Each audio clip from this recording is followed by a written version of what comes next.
Good morning or afternoon, depending on where you are in the world, my brothers and sisters. I have the real opportunity to have a young man called Willie Banks, a track and field legend, as we would say, on this second episode of Track World at one point and track and field legends around the world. Really, you are a world record holder, but I am sure you didn't start as a world record holder. Could you tell us a little bit of how you started in track and field? Sure. First of all, I'd like to say thank you very much for having me on today. This is wonderful. Also, it's always a pleasure, Alpheus, being on with you because you have such a great knowledge of the sport.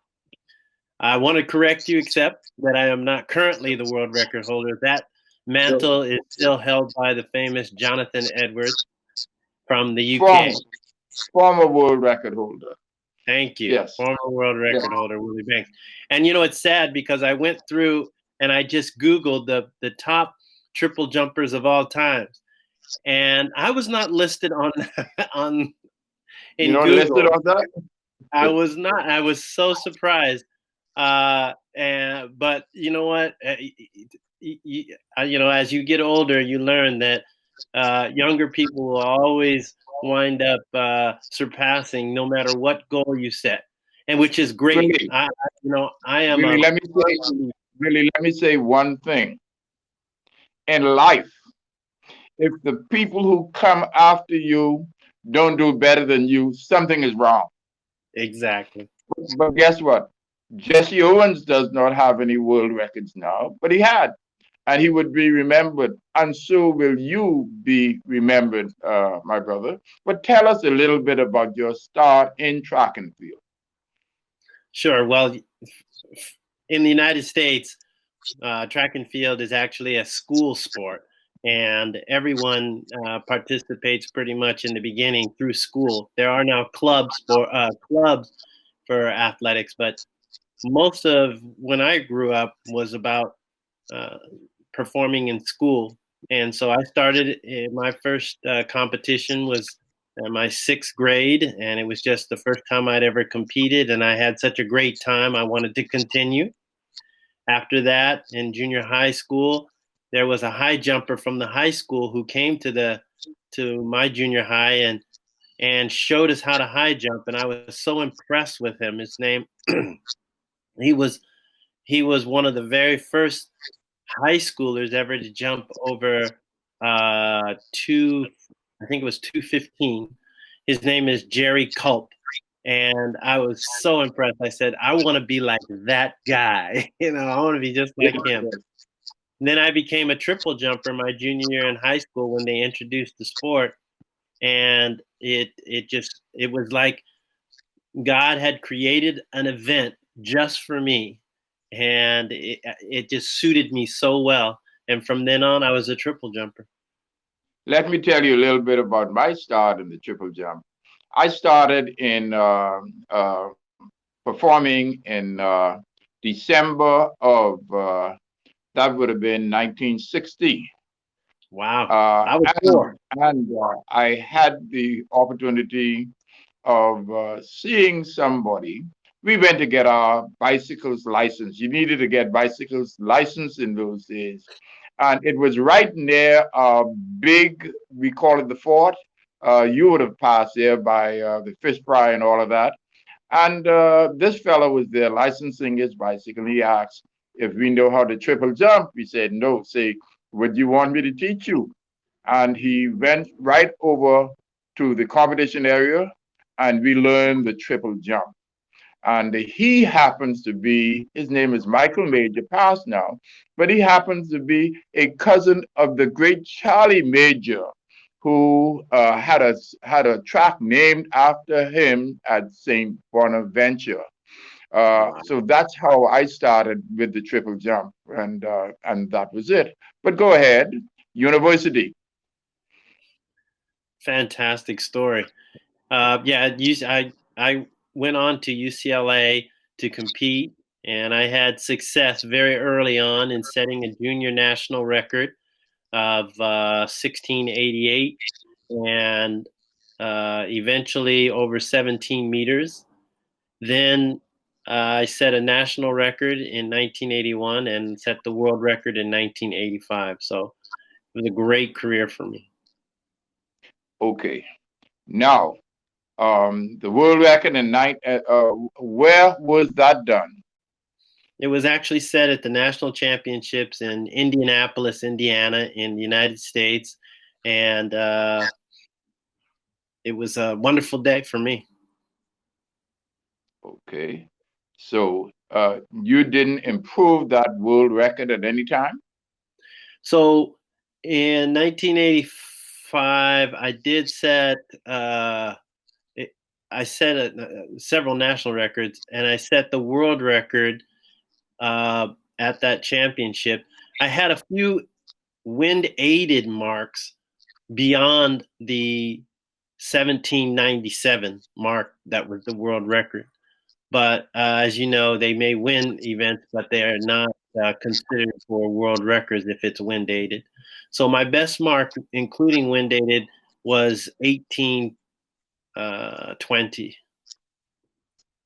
Oh, that's phenomenal, my brother. Thank Tell you. us about national teams. National teams.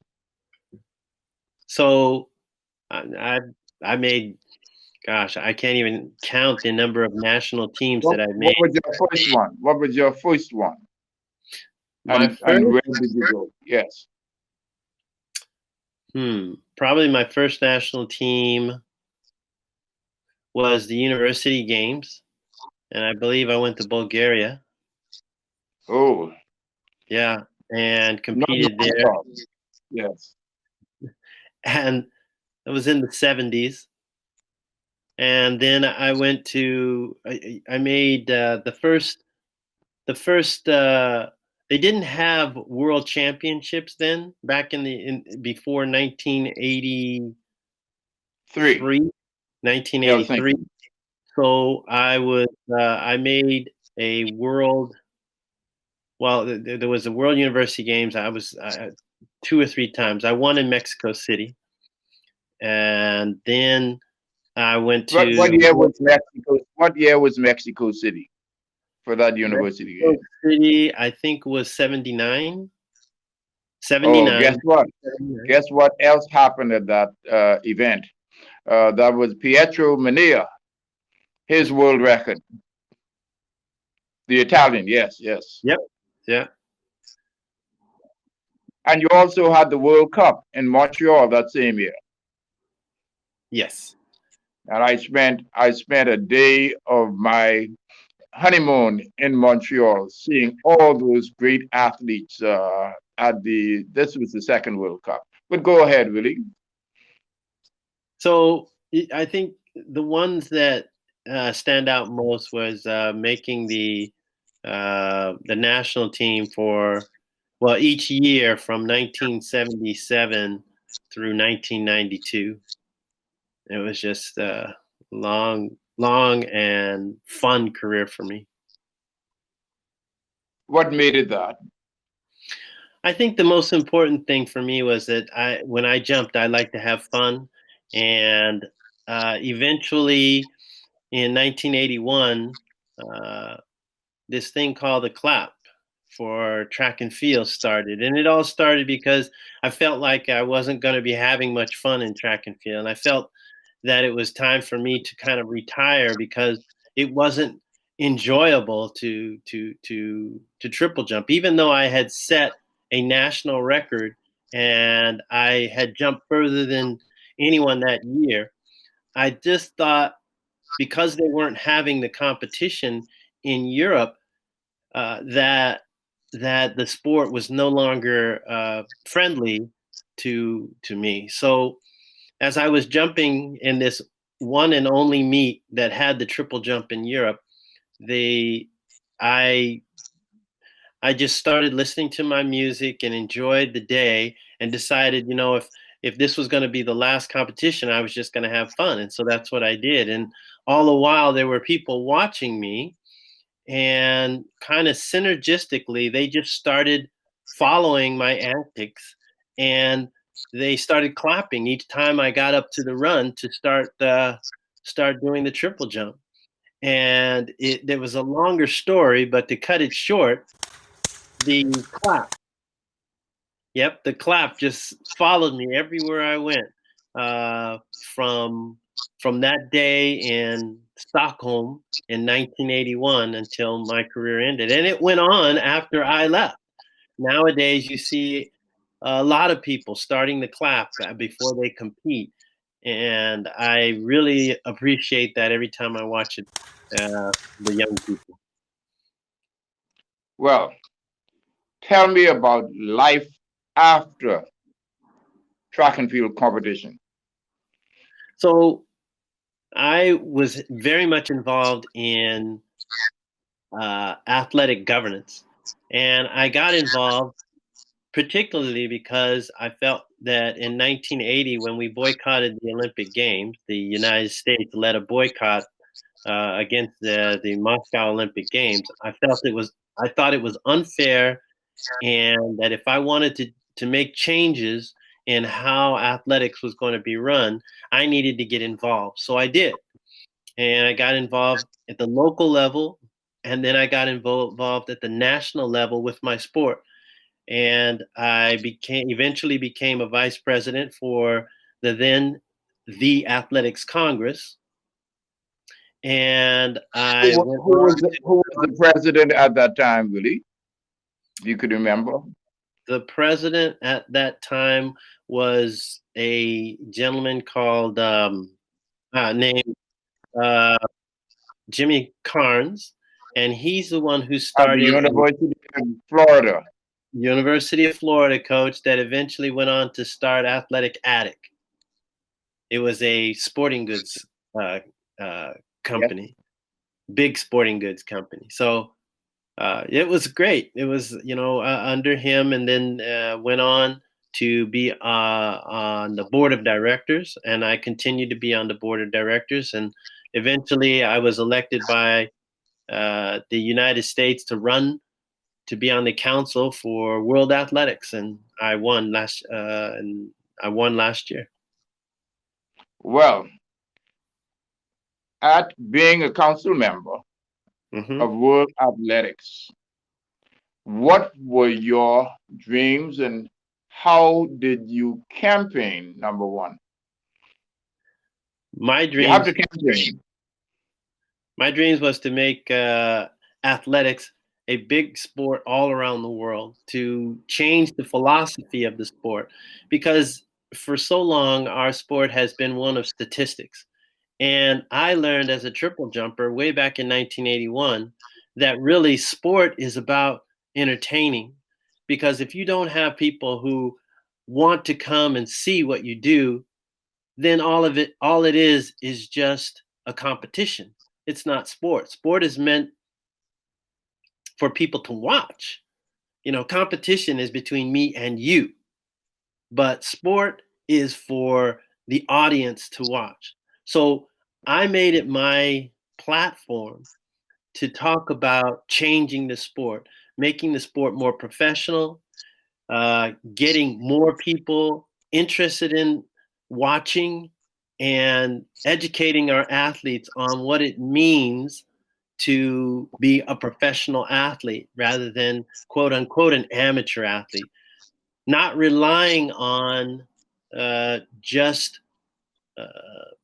receiving monies from a governing body, but going out and learning how to garner your own fan, learning how to make sure that you're also going out and representing the sport as an ambassador to sport to grow the sport, and giving up their personality, because really that's what attracts people to the sport is the individual personalities.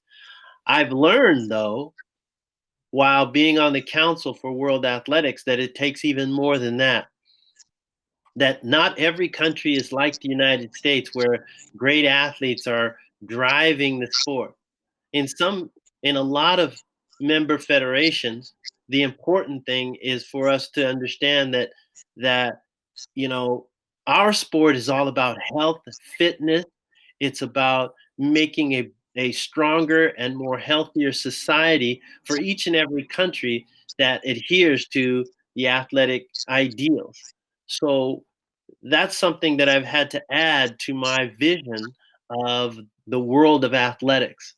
And hopefully, you'll learn soon that we are working tirelessly to build a plan to develop our sport to make it more universal, make it more sustainable, and make it more professional. Well, one of the things I continue to talk about is ESPN. What are those letters stand for? Well, I'm not sure the exact terminology for ESPN, but I do know that it is a sports, a mega sports channel that in especially in North America is the premier sports network for professional sport. And Really, the E is for entertainment and sports. And you can't do the entertainment. And that's just what we're talking about. People need to be mesmerized when they're in the stadium. And, there are some athletes, when they run, I mean, you watch them. When they high jump, you remember in Doha, all the excitement. you're so right. And thank you for reminding me. And I will continue to use that. ESPN, Entertainment Sports Network, right? Yes. It's so important, and you know this. Back when you were competing, there were personalities. You can think about some of the great personalities from the '60s and '70s, like John Carlos, like Oh, yeah. Tommy Smith, like uh, look at Dick Fosbury changing the sport just by going backwards. Uh, Prudencio and his triple jumps. It was just, some amazing characters that were actually doing the sport and giving personality to the sport. So people wanted to come and watch it. I mean, why did Usain Bolt change the sport? He Yes. understood that he had to be entertaining. 10 seconds sprint is okay for 10 seconds. But to add to that, the personality, the excitement, the um, the love of the audience, that is critical to the sport because it's not a team. There's no affinity to a team. It's only the personalities and the strength of those personalities that are going to make the sport special. So tell me, um,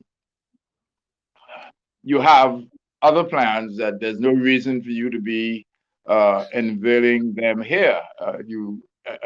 The body sets out, the World Athletics sets out what is what. So just let me switch one bit now to where sports is today with our situation, COVID-19. Yeah, our Give me your sport. idea. So our sport is challenged because, of course, our sport is one where people gather and train, and there are already a limited amount of training facilities that people can use throughout the world. And then our sport is also one where people have to travel. And the limitations on traveling from country to country has put a real burden on the success of this year. And then the fact that World Athletics had to resort to um, suspending the ranking system for several months in order to make the sport fair is really a challenge to every professional athlete. as well as the fact that our sport is one about gathering. It's about camaraderie.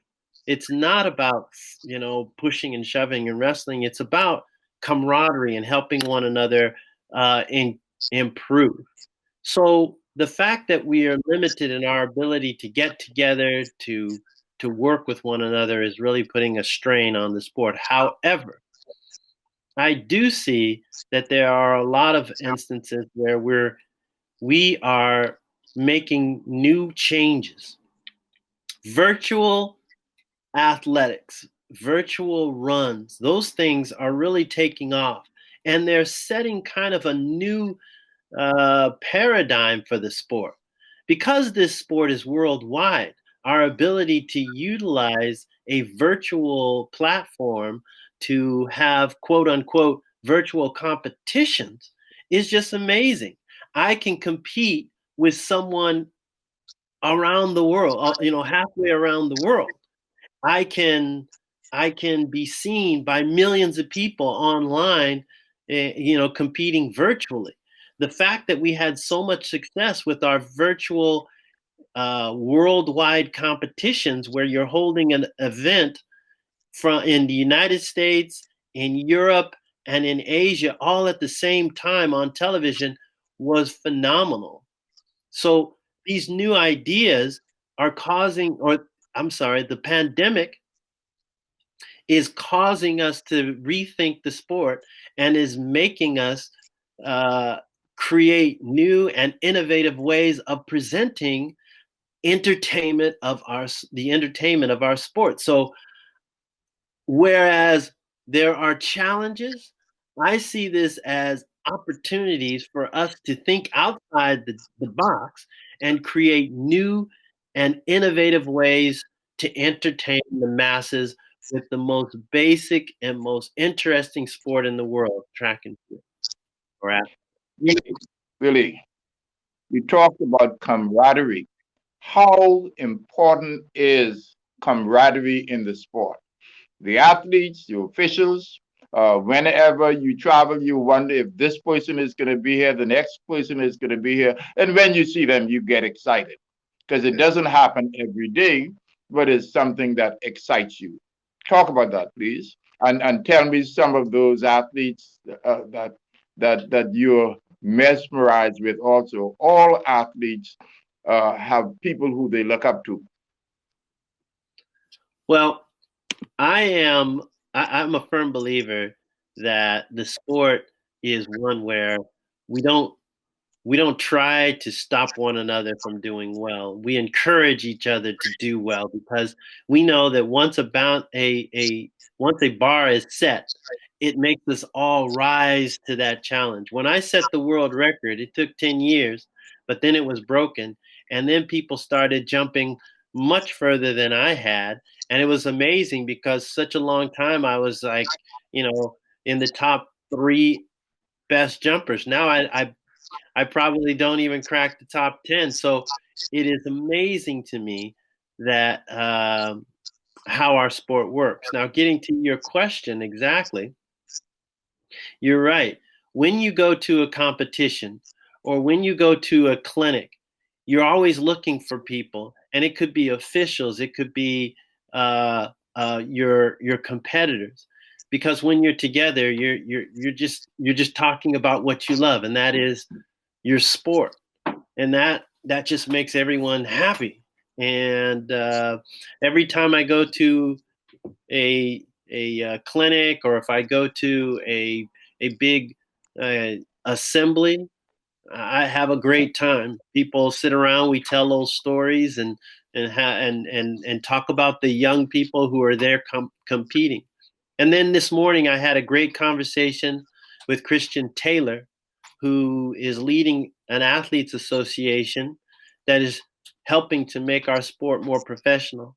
And he exemplifies what I'm talking about because he managed to get athletes together from all of the different disciplines to talk about how we can improve the sport together.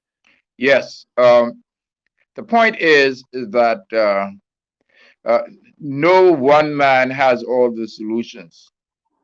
everybody is gifted with thinking and being creative for the most part. So when you get that association together, then you're stronger. And that's what I'm talking about. Exactly. And I see that in our sport more than I think any other sport. We get together, we compete, and afterwards we talk about what went on, we talk about where we're going, what the next step is, and how we can get better. I've had no greater enjoyment than sitting with my fellow competitors and just talking crazy about different things, not only about our sport, but our life and what's going on in our life. And it's so much fun. I mean, because we have such a bond through the sport.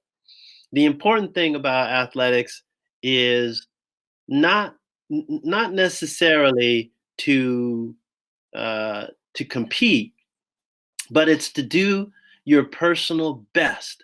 And in doing your personal best, achieving great things. And that's why it's so important for us to talk and to be together. And that's why this pandemic has made it really, really challenging for all of us, including officials who need to get together to understand the new rules.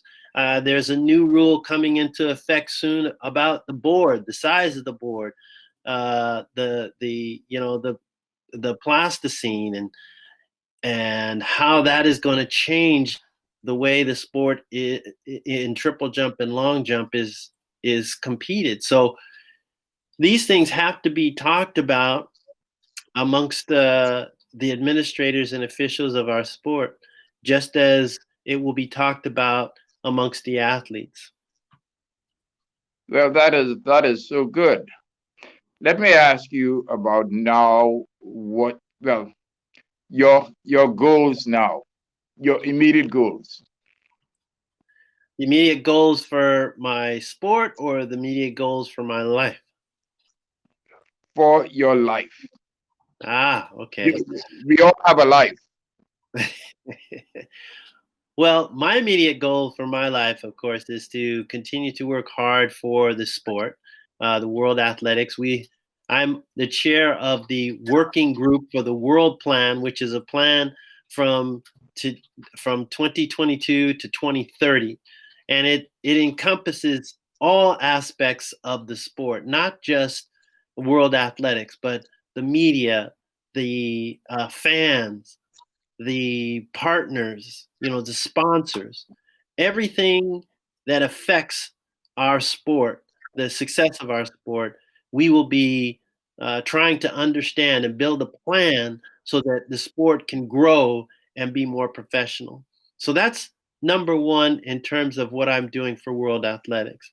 In terms of my personal life, I'm getting to a point now where I'm thinking more and more about retiring, so that I can do more and more of the things around USA Track and Field and World Athletics and the World Olympians and the US Olympians and those things that are fun. Work is challenging because it takes so much time, and I've gotten to a place now where I'm I've gotten to a place where I think I could retire with my wife, and we can enjoy traveling and being part of the sports community as a retired individual. Finally, family life, my brother, it is so important. Tell us about family life. I I have know a great it's not just you and your bride, but go ahead. Yes, I have. We have 4 kids, and two are married. Two are not married. Uh, I'm sorry, three are. Let's see. Yeah, three are married, and one is still not married. But they're all doing very healthy, and they're doing well, and they have their own little jobs. One is in college trying to finish a degree, and uh, very happy. I have 3 grandchildren, and I am always excited to to see them. So life is good. Life is outstanding.